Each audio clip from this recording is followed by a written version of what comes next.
Isang eksklusibong ulat ng yumanig sa sambayan ng Pilipino matapos magpaulan ng matitinding akusasyon si Senator Rodante Marcoleta laban kay Pangulong Kuting Jr. sa isang forum na ginanap sa Qatar.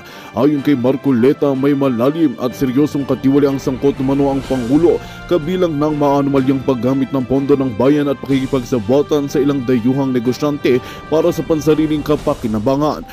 Agad itong nagdulot ng matinding reaksyon mula sa mga overseas Filipino workers na nasa nasabing pagtitipon, gayon din sa mga nanonood sa live broadcast. Marami ang nagbigla at nagtaas ng kilay sa tapang ni Marcoleta na magsalita sa isang international na entablado laban sa kasalukuyang administrasyon. Ayon sa ilang dumalo, hindi raw ito ang unang beses na binanggit ni Marcoleta ang mga aligasyon, ngunit ngayon lamang siya naging naglantad at tahasan sa kanyang mga pahayag. Samantala, wala pang tugon mula sa Malacanang kaugnay ng mga paratang, ngunit inaasahang maglalabas ng opisyal na pahayag ang kampo ng Pangulo sa mga susunod na araw. Patuloy namang nananawagan si Marcoleta ng malalim na imbestigasyon at hinihikayat ang mga institusyong may otoridad na huwag matakot sa katotohanan. Asahan nyo na kami ay magbabalik sa oras na may bago pang impormasyon hinggil sa isyong ito. At yan nga ang balitang ating pakakatutukan. Ngunit bago ang lahat, siguraduhin mag-subscribe at i-hit ang notification bell para sa patuloy na pagtutok sa mga silap ng bagong balita sa tunay na boses ng masa.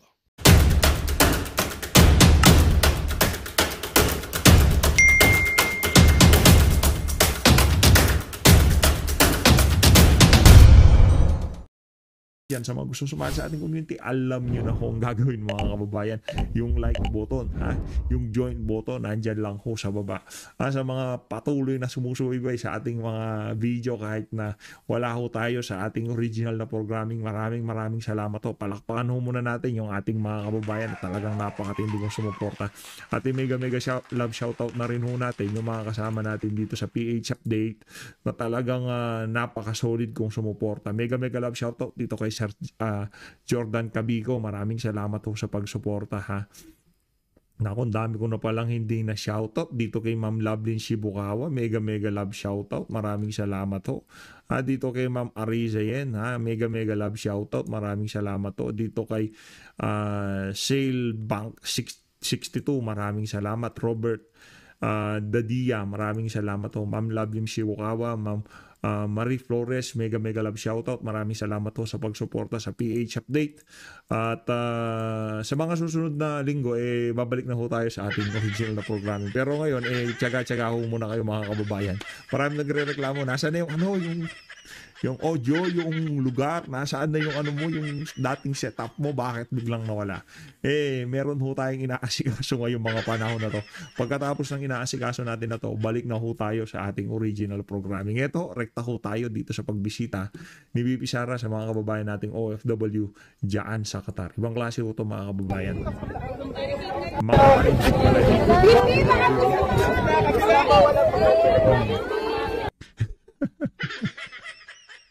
Napanood nyo ho, ibang klase ho talaga.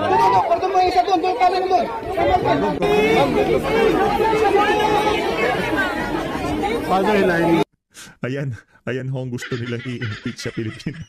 Yan ho ang gustong i-impeach ng mga walang kahit tayo naman ho mga kababayan, talagang makikipagbalyahan pagka yan, pagka nakita ho natin, makikipagbalyahan ho tayo.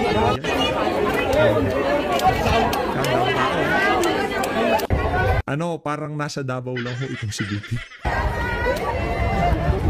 Sorry.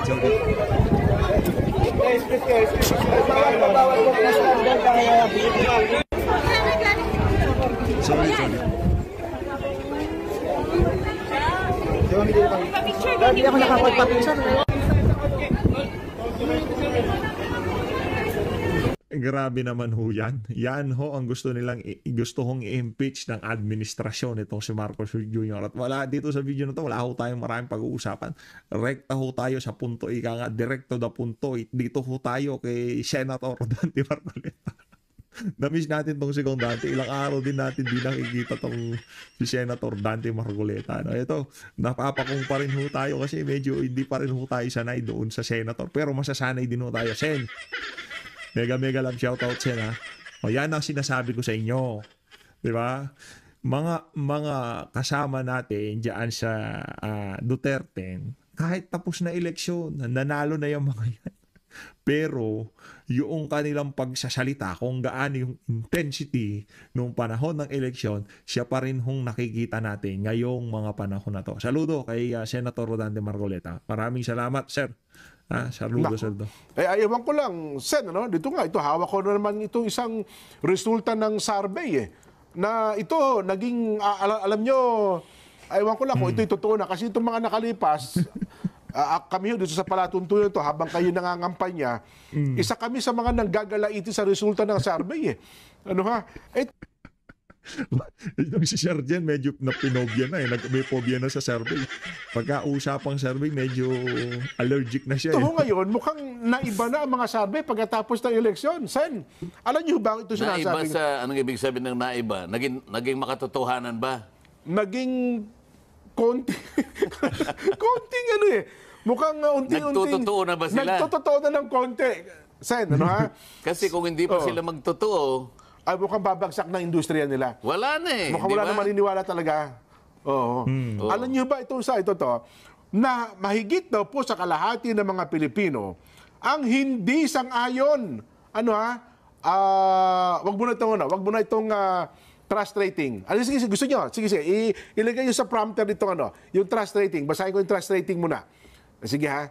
Wala kasi dito sa ating item yung mga trust rating nasa prompter natin. Direct. Yung prompter natin tungkol doon sa trust rating.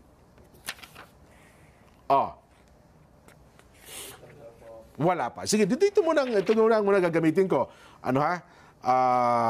Mahigit daw po sa kalahati ng mga Pilipino hindi sang-ayon sa pag-aresto at pagpapadala kay dating Pangulong Rodrigo Duterte sa International Criminal Court o sa ICC.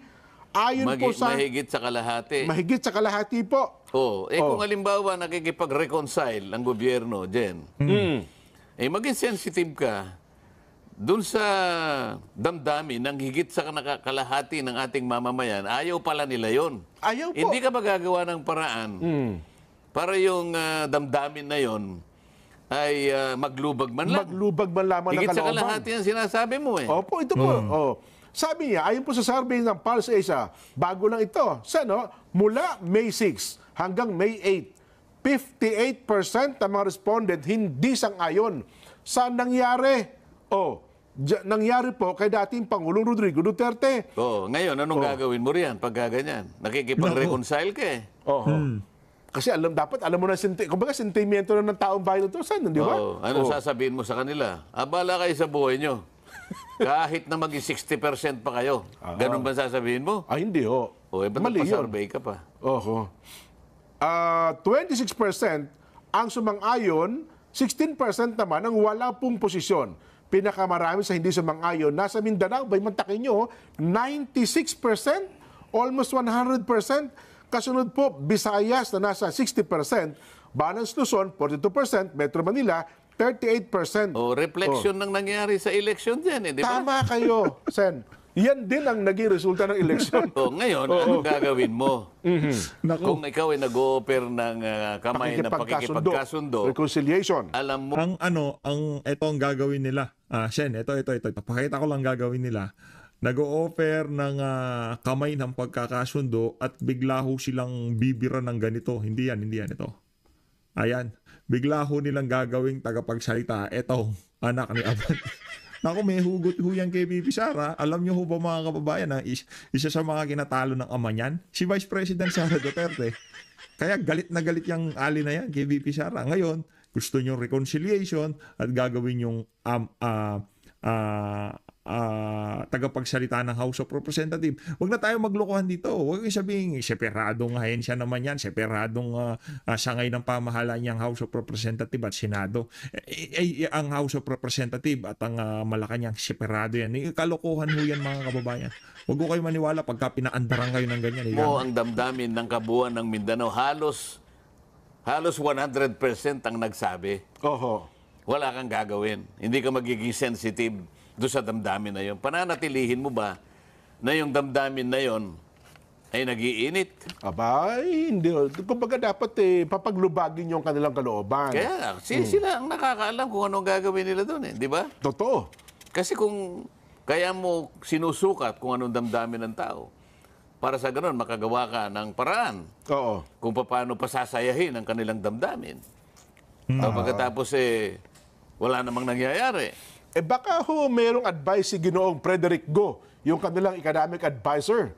Di ba? Kasi yun ang unang na-retain si Ginoong Frederick Go na advisor po ng Pangulo sa negosyo. Halimbawa, economic advisor sila. Siguradong napakataas ng mga pinag-aralan lahat yan.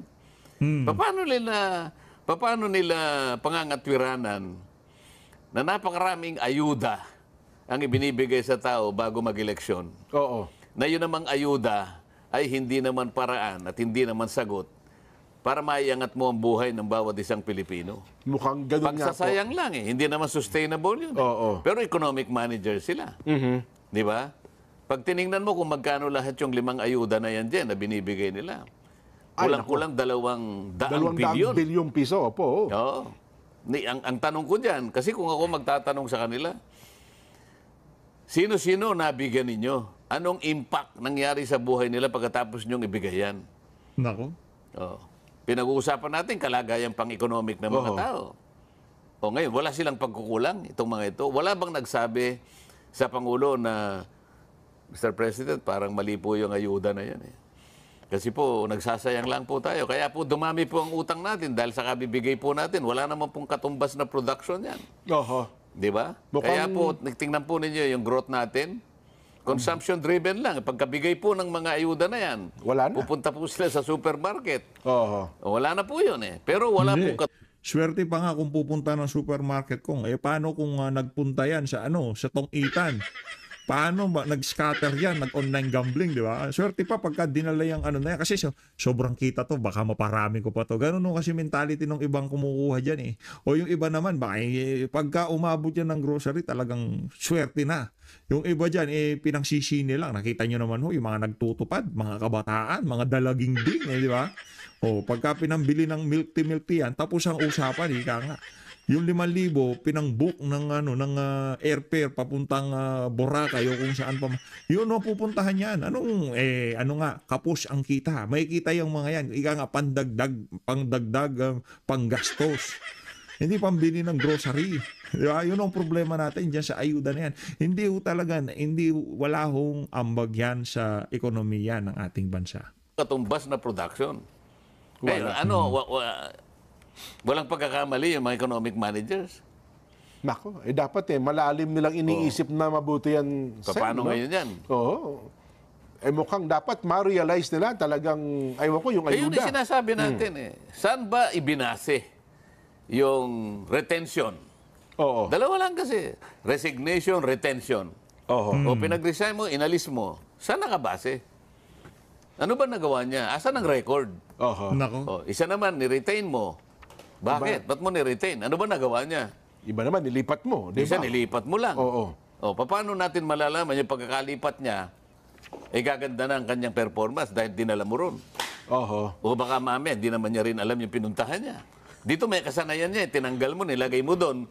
Paano mo ngayon masasabi na kahit bagito siya rito, Oo. Kasi Magpe-perform palagi siya lang sinasabi, you do not switch horses in midstream. Oo. Nasa midway ka na Pinalitan mo lahat ang kabayo mo. Nako. Pero nilagay mo doon sa... Kumbaga sa track and field, nilagay mo yung isa doon sa pinakahuli. Nako. Yung isa nilagay mo, manakbo kayo. Walang hindi calibrated Well, isa pa sa punto na kaya ko binanggit itong survey, Sen, na para baga nagpapakatotohanan ng konti, kasi ito pong resulta ng survey na ito, ng Pulse Asia, ay kabaliktaran ng survey na inilabas nila bago ang eleksyon. Sila din ang gumawa. Sila din po. Na sinasabing marami daw na mga Pilipino ang sang-ayon naman na hulihin ang dating Pangulong Rodrigo Duterte. Dahil bago mag-eleksyon. Bago mag-eleksyon. Nung nalaman nila na natalo ang mga... hindi pala, mali pala tayo. Kaya nila kinokorek. Yun. Paano kaya nila? Dapat i-correct na rin ho nila niyan yung mga survey na ilinabas nila na kung saan ilinalagay nila sa bandang hulihan itong si Senator Rodante Marcoleta. Dapat tayo kung tatanungin tayo dapat ang pagkakasunod-sunod niyan. Bongo, Bato de la Rosa. Ganun ho yun. Dalawa na yun talagang nandiyan yan. Magpakatotoo ho tayo dito. Wag ho tayong magplastikan. Papasok ko talaga si Tulfo. Sa gusto natin papasok yan. Papasok ko siya. Kamukha siya ni Rapi. May name recall, nakapagtrabaho sa DSWD. Kahit papaano talagang nakaalagwa siya, di ba? Ganun ho yan. Nakapitalize niya. Merong apelido, nakapagtrabaho sa isang ahensya ng pamahalaan na kung saan talagang laser targeted sa mga mahirap at nakapagpakilala siya. Jackpot. Tapos pagkatapos nitong papasok yan si Senator Rodante Marcoleta. At sunod-sunod na ho yun, yung mga kandidato natin sa Duterte. Yan si Soto at saka si Lacson, di ba sinabi naman ho natin, kaya napaisip tayo kung bakit pa sila sumali dyan sa alyansa. Gayong, alam naman din natin na talagang malakas sila. Yan si Soto, meron ho siyang noontime show na Ibulaga. Lagi ho siyang napapanood dyan. Si Lacson, di ba? Kapulisan, kasundaluhan, automatic kasama na yan. Dapat naging sundalo. Isasama at sasama. Isasama. Tapos naging senador na siya. Name recall, nandyan na yan. Awareness, nandyan na yan. Pagka nagsalita siya dati, ano naman yan yung Lacson na yan, talagang pabibo yan sa social media, kaya talagang may name recall. Tapos hindi ko dapat mawawala dyan. Yang si Pastor Apollo Kibuloy, Attorney Vic Rodriguez, at itong si Attorney Jimmy Bondoc, Philip Salvador, yung mga kandidato na yan, sila ko talagang maglalaban-laban doon sa mga natirang pwesto na nabanggit natin. Ito, kumbaga, magpakatotoo tayo. Yan si Lacson, Soto, at yan si Tulfo, talagang papasok at papasok yan. Doon sa mga natirang kandidato natin, di ho natin malaman kung sino ang makakapasok maliban doon sa tatlo na yon. Pero sigurado tayo, hindi lang yung apat na yan ang nanalo. Hindi yang si Senator Bato de la Rosa, Senator Christopher Bongo, Senator Rodante Marcoleta, at yang si Camille Villar. Yang si manggagamit, ano yan? O yung sali sa bilang higang. Yang apat na yan, sigurado na yan . Pero alam din natin sa sarili natin na meron pang makakapasok maliban sa mga yan. Yang si Amy, di naman natin yan. Paano kaya nila pangangatwiranan yung ganung bagay na no nakaraan pa na nagkamali kami. Ito na pala talaga ang totoo. Ganun ba yun? Yun lang tamaan niya. Mataas ang nagsabing dapat ikasuhan, impeach ang pangalawang Pangulo. Ngayon po, ito babasahin ko pa isa, Sen, sa ating mga kababayan.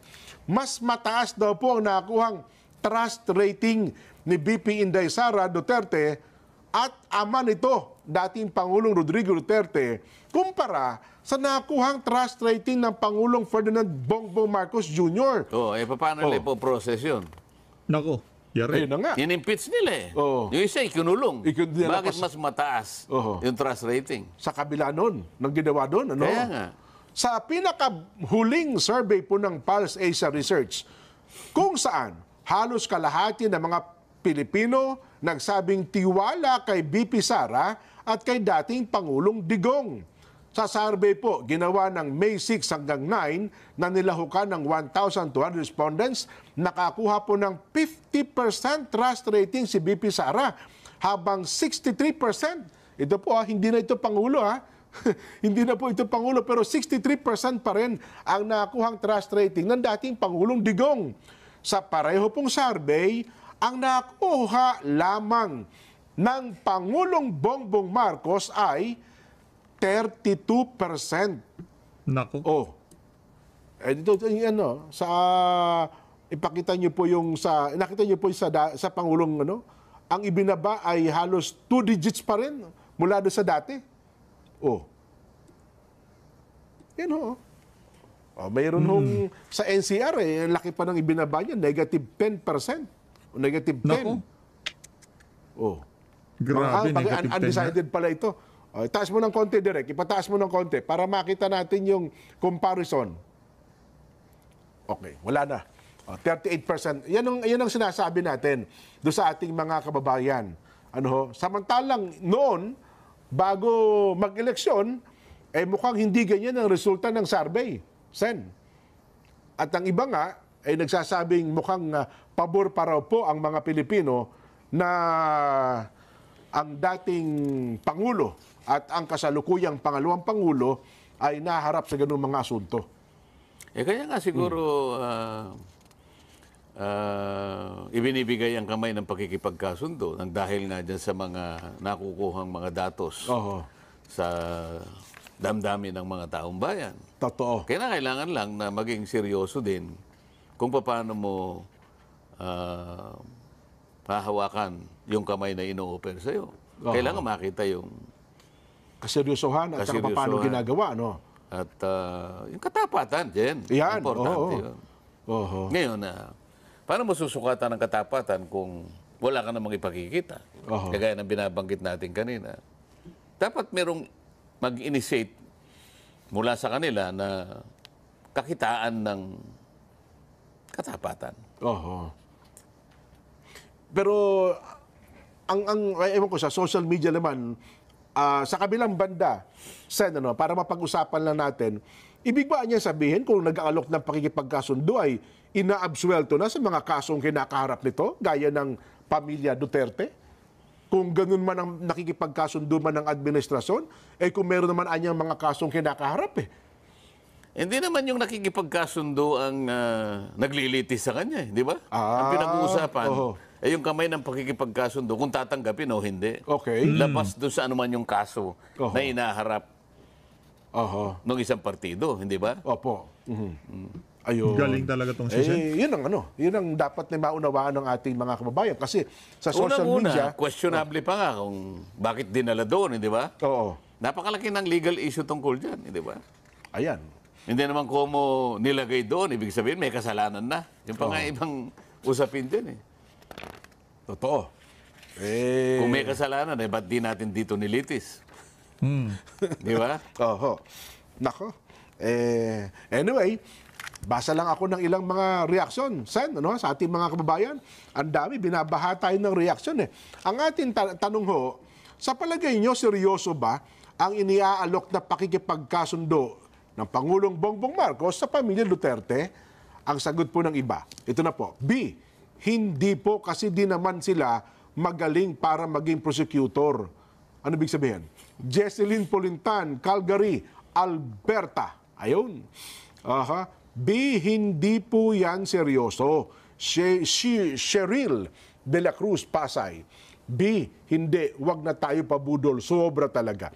Aiko Uchida, Kagoshima, Japan. B, sincere dapat ang isang tao pag humiling ng kapatawan.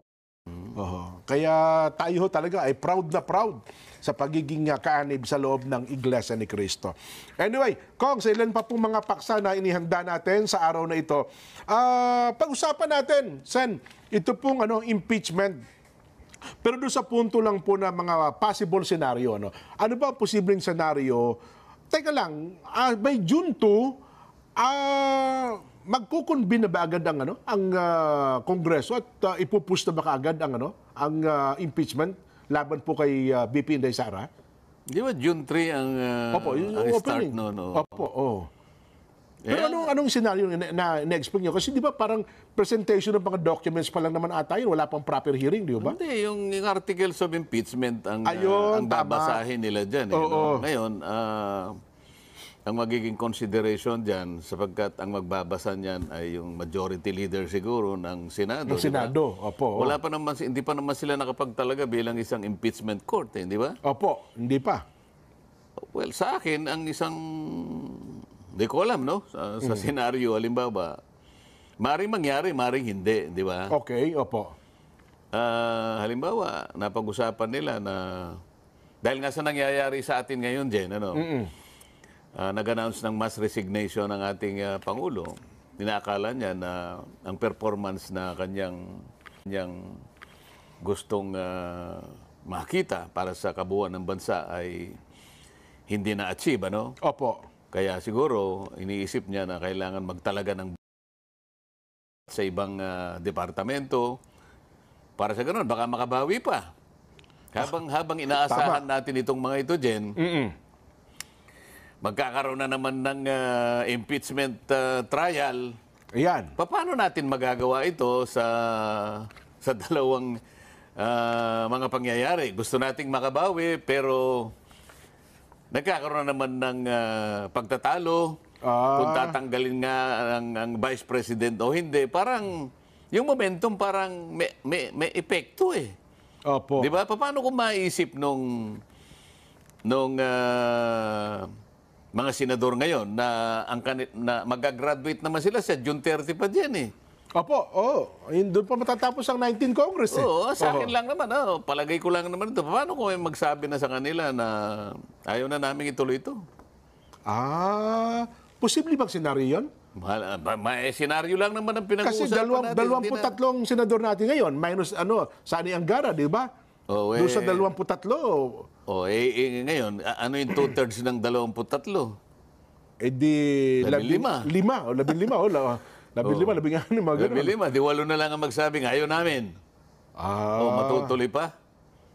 Di sa akin lang. nga, no? Di sa akin lang naman. Naisip ko lang. Ayun. May paano ko sabihin nila na ayaw na tayo? Di walang nagbilangan, halimbawa, ayaw namin, sabi nila. Sila naman ang may kapamahalan nito kasi sila pa yung 19 Congress eh. Ano sasabihin mo ngayon dyan? Nako, kung halimbawa sinabi, hindi na namin tatanggapin, ayaw na namin umusad dyan. Kaya naman nila gawin, di ba? Oo nga, no? Baka hindi na umabot doon sa kabila. Kung umabot naman sa kabila, iba ang composition, baka paglabanin uli. Bakit mo dadalhin dito yan? Di ba? Kung umabot naman sa 20th Congress, ganun ho mangyayari. Hindi, iba naman Ibang senaryo senaryo yun. naman Pwede yun, rin naman sabihin, lalong mas marami yung magsasabi, ayaw namin. Ayun. It's only a waste of time. Akala ko ba kailangan nating makabawi as a nation. Nakaharap tayo sa maraming problema. Ayun naman kasi yung unang pinag-usapan na noon pa eh. Kung bakit kasi natuloy-tuloy pa yan eh. Nang dahil lamang sa isang tao na taga-Tacloban eh. Ayun. Yun nga yung pinupunto ni Toby eh. Si Toby, siya pala pa numero 1 tumutol doon, ano? Huwag ituloy na yung impeachment eh, kasi makaka-apekto sa lahat ng kanilang kandidato eh. Kaya nga, kung nakinig lamang siya sa Pangulo, sinabi ng Pangulo, ayaw ko yan. Marami tayong problema. It's a storm in a teacup, sabi niya. Hindi ko rin maintindihan kung bakit akala ko ba ang super majority ay palagi nakasuporta sa Pangulo. Ba't hindi ka nakinig? Nga, no? Bakit ang nangyari pa nagkapilitan? Sabi ni ni Congressman Toby. Ako naniniwala ako kay Congressman Toby sapagkat marami rin akong mga kaibigan na nagtapat sa akin. Nagkapilitan talaga. At ibang araw, hindi nila alam yung pinirmahan pala nila, impeachment. Totoo ba yung ganun, Sen? Sapagkat hindi, nagpaliwanag lang sila pero wala silang nabasa. Ayun, Tapos yung iba naman daw, hindi na natin tutuloy yung proyekto nun yan. Pagka hindi kayo pumirma dito, Ayun ang sinasabi ni Congressman Toby. At yun din naman ang conditional release ipinagtapat ng sa akin ng project. mga ibang kasi marami rin naman akong kaibigan dyan. Naman ho. Ayaw lang nilang ipasabi yung mga pangalan nila. Kasi nga raw po, yung conditional release, yun ang inaasahan nila kasi gagamitin daw nila sa kampanyahan. Sabi niya, pag hindi kayo pumirma, hindi na namin itutuloy yan. Nagsipirma sila. Ngayon, nung nagsipirma sila, hinahanap nila ngayon. Natapos daw po ang kampanyahan para wala naman lumabas na conditional release. Kaya nga nagsisisiyan. Nasaan na ito? Sabi naman nung naman ng Department of Management yata, ng DBM. Budget. Wala naman pinangakong ganyan. Ayan, di bahala sila. Nako, disgrasya. Kaya pala nagkakalaglagan. Kaya nga pati nga yung voluntariness ng pagsusulong ng impeachment, maku-question yan dyan eh. Hindi ba? Totoo kayo. Tsak yun. Sapilitan, may pressure eh. Paano gagawin mo ba yun sa sapilitan? Nanumpa ka eh. Sinabi mo, maliwanag sa iyong kaisipan, maliwanag sa iyong personal na kaalaman na meron talagang katotohanan itong nandito. Ngayon pala napilitan ka lang. Paano nangyayari yun? Mas malungkot pa sinabi niya. Kaya nga, ako, sa tingin ko lang, kung ikaw ay nag-o-offer ng kamay ng pagkikipagkasundo, tutuloy mo pa ba yan? Baka hindi ka maging katanggap-tanggap, baka hindi ka seryosohin na habang iniaabot mo yung kamay mo ng pagkikipagkasundo. Baka malamang hindi niya iabot ang kamay niya kasi hindi siya naniniwala. Baka ang maging argumento naman dito, Sen, hindi ko na kasi anya sakop yan eh. Senado at saka Kamara na yan eh. Hindi na naman sakop ng ng pagiging Pangulo niya. Maniwala ako sa iyo. Di ba? Kasi... Akala mo ba kaya nga meron ka super majority doon? Di ba? Tinutupad lang po nila daw kanilang trabaho. Di ba yun din ang naging tanong daw ni Sandro? Kung hindi ka, halimbawa, bakit nung sinabi niya na kung ako lang, ayaw ko yan. Hindi importante yan. Hindi makatutulong yan kahit sa isang buhay ng isang Pilipino. Bakit? Yung salita na yun, pinagkikibit-balikat lang yun? Mukhang ganun ang nangyari. Di ba? Aminin man nila o hindi. Kaya nga kung Magandang balita ang hatid namin sa inyo ngayong araw. Sa pagtatapos ng aming balitaan, nagbigay kami ng mga mahalagang impormasyon. Maraming salamat sa pagtutok at pagsuporta sa aming programa. Huwag kalimutang manatili sa mga susunod na araw para sa mga bagong balita at mga kwento na dapat nating abangan. Mula sa Boses ng Masa, magandang araw, Pilipinas!